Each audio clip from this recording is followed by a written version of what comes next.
And thanks to the progress of your administration, you have been a champion in terms of democratic reforms in this country, and in that way have expanded our partnership. And so today then is part of the strengthening of the relationship between our two countries, and under your leadership, yes, I have full confidence that we will be able to do just that. It's my commitment. Thank you. And the Biden-Harris administration is committed to strengthening this relationship going forward. Today we will discuss many topics. We have discussed a few already, but the topics we will continue to discuss include the issue, as you have raised, of democracy and good governance. We will discuss and continue to discuss the issue of long-term economic growth for Tanzania, the climate crisis, and then regional and global challenges. On the subject of democracy and good governance, as I said in Ghana, polling tells us the vast majority of Africans support democracy over other forms of government. This reflects a shared desire between us.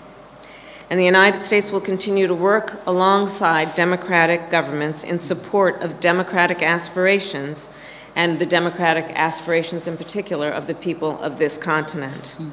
Madam President, under your leadership, Tanzania has taken important and meaningful steps. And President Joe Biden and I applaud you. Thank you. You have been open to working with the political opposition. We have discussed that. You have lifted the ban on political party public rallies. You worked to improve the freedom of the press.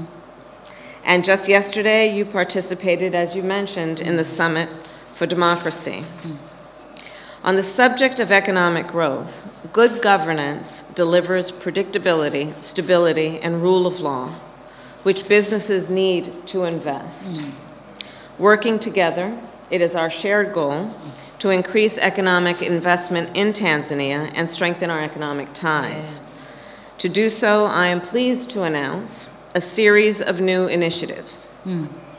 One, the Export-Import Bank will sign an MOU with Tanzania, which will facilitate up to $500 million in U.S. exports to Tanzania in the areas of transportation, infrastructure, digital technology, and clean energy projects. Yes. Two, we are launching a new partnership on 5G technology and cybersecurity. As I have been making clear on this trip to the continent, I believe that the innovation and ingenuity that is taking place here on the continent will shape the future of the world and will benefit the world. In Tanzania alone, thanks to your leadership, Madam President, and partnership with the private sector, work is currently underway to build the first of its kind processing facility on the continent for minerals that go into electric vehicle batteries. This will deliver battery-grade nickel to the United States and global markets as soon as 2026. This project is an important and pioneering model, using innovative and low-emission technology and high labor standards.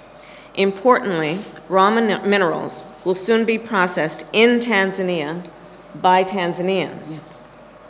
It will help address the climate crisis, build resilient global supply chains, and create new industries and jobs. There is so much potential for growth here.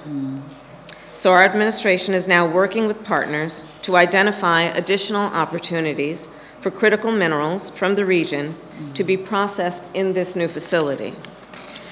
On the issue of security, I thank you for Tanzania's contribution to peace and security in the region.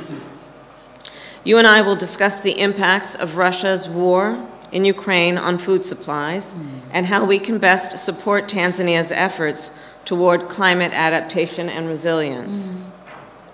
We will also highlight, and I will highlight, the important work that you have done to support the women in Tanzania as an historic female leader on the continent.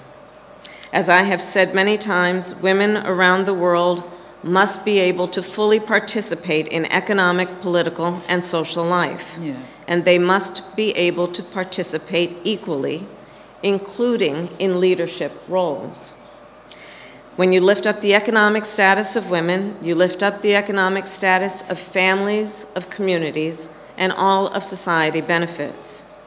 And yesterday I was proud to announce more than $1 billion in public and private sector commitments to support the empowerment of women on the continent. My last point is to commend the Tanzanian government for its transparent response to the Marburg virus. Your continued coordination and information sharing with international partners has been critical to contain the spread of the virus. Our governments remain in close contact, and our work together builds on decades of collaboration on public health issues. Through USAID, we plan to provide another $1.3 million to support your response efforts, and we are providing personal protective equipment to help Tanzanian responders. On all of these issues, Madam President, our administration looks forward to working with you and to continuing to strengthen the relationship between the United States and Tanzania. And I thank you for the warm welcome again. Thank you very much. Thank you. Thank you. Thank you.